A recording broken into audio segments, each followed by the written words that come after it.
Hello and welcome, everyone. It is another reaction episode for The Last of Us.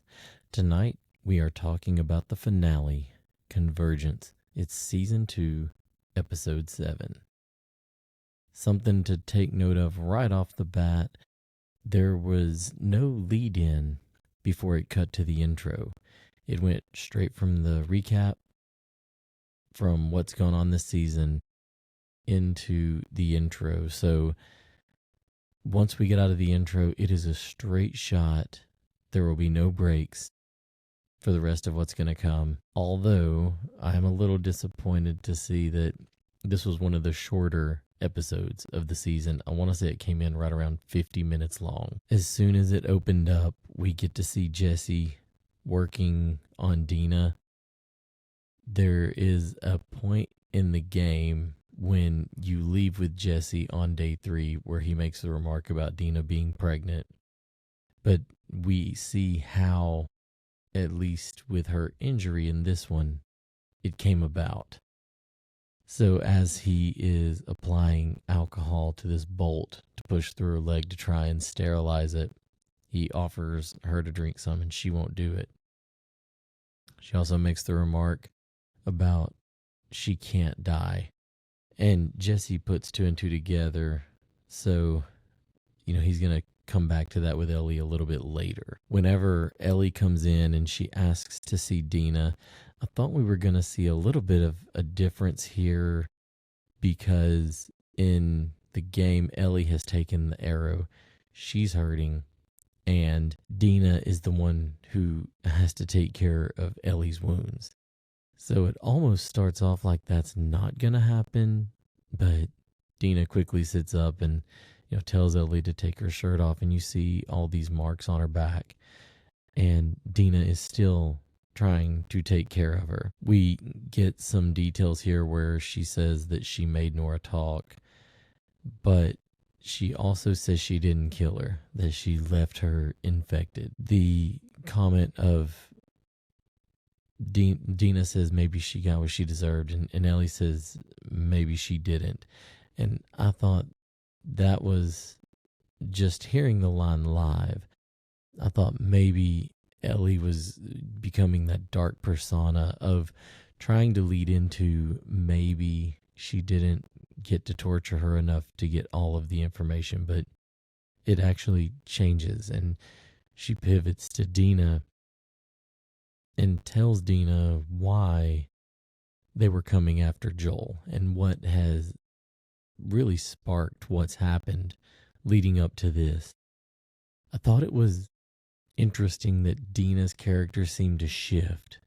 Just 2 weeks ago, Dina was telling us that, she would go after, she would take on the world essentially to find Joel's killers, but after just having this small information that Joel had taken out the fireflies and saved Ellie at the expense of everyone else's lives, Dina, their relationship seems to just fracture right there on the screen where Dina turns her back to her, and it's like she's having to think through whether this is okay or not.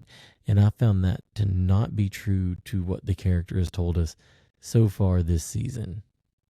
Maybe you guys disagree. If you do, leave me a comment. Let me know your opinion on that. Ellie and Jesse are working on getting ready to go meet up with Tommy.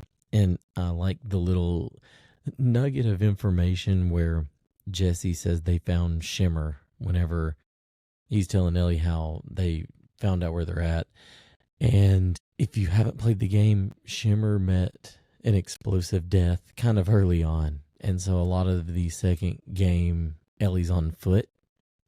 And so it's good to know our girl Shimmer is still alive, at least at this moment when Jesse and Ellie are setting out to go find Tommy. This is where Jesse confronts Ellie, realizes that he's going to be a dad, that Dina's pregnant with his child. It kind of goes straight into that to a Wolf versus Sarah fight confrontation. And Ellie is wanting to protect this seemingly unarmed, helpless Scar. But Jesse convinces her otherwise, holds her down, stops it from happening because he knows he's got to make it out of here alive. And that wasn't going to happen if they got involved in this gunfight. Maybe it does, maybe it does, maybe it does, maybe it doesn't, but it could be, they get so maimed that they can't even continue. And that's not something Jesse's willing to risk at this point. There will be a neat come back to this, or call back to this later on in the episode with what is going to happen with Ellie. I thought it was very foretelling, too, that it seemed like the very first half of this episode, it was a lot of Jesse pushing the I can't die either narrative. Like, he knows Dina's pregnant.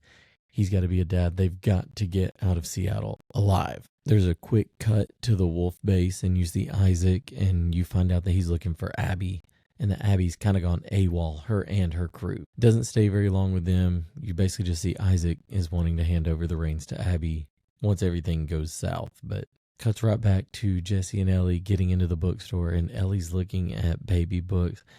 This is the lamest storyline that I will say the HBO series has tried to push, is the whole Ellie, like, I'm going to be a dad thing. And I don't mean that from a, like, lack of inclusion or acceptance. Like, all of that is fine. Like, there's no problems with that. The problem comes from the way that Ellie's character is built. Like, that is, I touched on this during the reaction of that episode. That is not the way Ellie, the character, would have reacted. And they keep kind of coming back to it, especially now where Jesse has even said, like, I'm going to be the father to this child. We do get to hear a little bit more about Jesse and this other girl who's come through Jackson at one point that stole his heart. But they get interrupted because there's a sniper at a marina taking out soldiers. And while the whole bookstore thing never happens in the game, it is neat to see this part because this does happen to the point where she doesn't realize it's the aquarium right at this moment until they go up and they're looking around to see where the shots are coming from. But this whole Ellie showing her true character, going from we've got to get out of here, we got to get Tommy and get Dina back home, to I'm all in on getting my revenge and I'm going after Abby. Once she realized what the whale and the wheel meant and she saw it was the aquarium, it was, bye Jesse. I hope you can save Tommy. Tommy could do it himself anyway. Abby is within arm's reach and I'm not giving her up. So they split up. Ellie ends up taking a boat, and one of the things that they talked about behind the scenes of the episode was they had it where Ellie would wash up on a Scar Island in the video game, but they didn't go that route or explore it.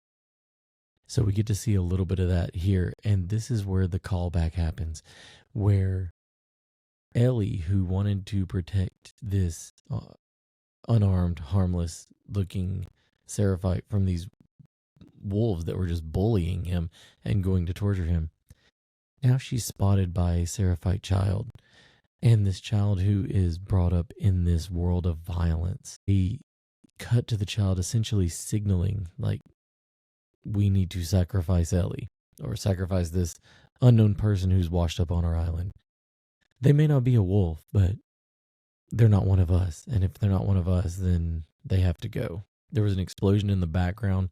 This will come into play next season when we see Abby's storyline. It's something that happens way later in the game itself, but it was neat to see them basically come to a point where they're going to tie all that together, because they didn't have that in the game where Ellie washed up on the Scar Island. Because of the explosion, they let her go and she is able to make it to the aquarium. You march through the hallways in the aquarium in the game very much the same way you see in the show. It's super tense, but extremely quiet. There's not anything that happens, but you just know it's about to that next door, but it never comes. One of the differences in the game, there was a dog that you actually get attacked by, and Ellie kills before coming upon Owen and Mel. But like I said, that wasn't in there in this one, so she just ends up discovering Mel and Owen talking.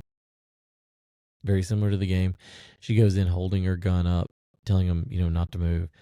And she's going to have them kind of do a version of the torture game where one of them is going to point to the map where Abby is, and then the other one's going to, and she's going to know if one of them is lying because they didn't point to the same spot, or maybe they did. Owen tries to play the hero, and one thing I'll say is right before that happens, like, I was trying not to laugh at this moment. Bella Ramsey, from the acting standpoint and the personality of Ellie, they're killing it. Looks wise, it is not there. And Ellie looks so young in this moment, holding Owen and Mel at gunpoint, and just does not appear threatening at all. Owen tries to go for a gun, and Ellie pulls the trigger. It passes through Owen and clips her neck. And this was a slight difference from what happens in the game, but it gets to the same point where Ellie realizes after the damage is done to Mel that she's expecting. And you can just see it in her face. It's going right back to Dina. And what would she be thinking knowing Dina was dying? This part was not like the game at all, but I kind of appreciated the heavy moment where Mel is trying to talk Ellie through giving her a C-section. She's wanting her to cut the baby out so the baby can live. And Ellie, in this moment, who is always so sure of herself, so ready to do what's necessary, can't. She's not good enough. She doesn't know enough. She's panicking. Because of that, she doesn't try to save the child. If we stopped right here, this part I hate they left out, because when Tommy comes in the game, you can hear him in the background yelling for Ellie, and it sounds like Joel. And her mind kind of has that like PTSD, like the snap back, like Joel's here, and then you realize it's Tommy there to pull you out and make you regain your senses. So that was very similar. It was nice to see that piece where they get back to the theater. Jesse and Ellie get to have their short conversation before the worst part. I don't even want to say worst part, because obviously Joel's death is probably the worst, but there's been so much bad here. And in the world of The Last of Us, it always seems like the characters who have the best moral compasses and the ones that you might consider like quote unquote good are the ones who pay the price. And Jesse is the first one through the door, and he catches one in the dome and he's down. And just like that, this character goes out without even getting to put up a fight. It's just so quick. This scene came off really, really good compared to the way it is in the game too. Like, it's very almost shot for shot. Really enjoyed it. And I really thought it was going to cut to black at that point and in the episode. But it didn't. It did tie it straight back as soon as, you hear like the gunshot and it cuts to black. We hop back and now we're in Abby's point of view. And this is where season 3 is going to be. Season 3, if it is similar to the games and the way I think it will be played out, you're going to be mainly with Abby all season long. And we're going to see her backstory to get to the point of what led her to be in that theater holding Tommy at gunpoint and Ellie with Jesse on the floor. And I don't know, just looking way ahead, I don't think that's where necessarily season 3 will end. I think season 3 will perhaps end after what happens after that moment in the theater. But we're going to have to wait a long time to find out. It was renewed for season 3, so we are going to get to see that. I hope it gets renewed for season 4, because there's no way that they wrap up everything next season unless they go at least double the amount of episodes. And I don't see that happening. I don't think they're going to have 12 to 14 episodes next season. They had 7 this season. Maybe we'll get 8 to 10 next season. I'm not going to hold my breath over it, but That would be the hope. One last thing that I will note, once we cut to Abby's point of view, it was nice to at least see her go out and look into the stadium. It's a big point in the game, and it was nice to see it brought to life. I am excited for next season, but this is ultimately bittersweet because this channel hasn't been open very long. You know, that The Last of Us was one of the first things that we covered, and these weekly reactions have been the only thing that we've done, like, with instant reactions. Everything else has just kind of been reviews or like almost like retros on what we already have played or seen or read. I do think there will be a more open-ended discussion coming based around The Last of Us Season 2 as a whole. And I'll likely try to bring on one or two people for that one. Look forward to that. However, next week's episode, or I guess coming this Friday, I'm not 100% sure what I've got coming out then, but the following week will be an Elden Ring Night Rain discussion. I've already kind of went a long time talking on tonight's reaction, so I don't want to keep hammering it home. The only thing that, I will say is I appreciate you tuning in. Please, if you made it this far, subscribe if you haven't already. Give me a like, comment, tell me what your thoughts were on the season finale for The Last of Us. And if you're looking forward to what season 3 is going to bring us, probably in about a year and a half, 2 years before we get it. But all in all, I do apologize for getting this episode out late as well. I am in the area that's kind of being hammered by all the storms. So we had a tornado warning in my area, and whatever rolled through ended up knocking power out for about 4 hours. So I was late getting to watch the episode and late getting the upload out, but I wanted to make sure I got it done for you guys. Things you want to hear me cover, or other, media, whether it's books, video games, movies, just anything out there that would entice you guys to hear my thoughts on, or even, potentially mine and Gerald's, mine and Jeremy's, or even trying to get maybe Rob on or Dave. But let me know down in the comments.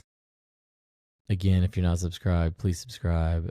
I look forward to talking to you guys. We will find something else to continue these weekly reactions to. And yeah, I'm going to go ahead and wrap this one up for tonight because it is late. I wish you all the very best. The signal is weak, but the stories are strong. Take care.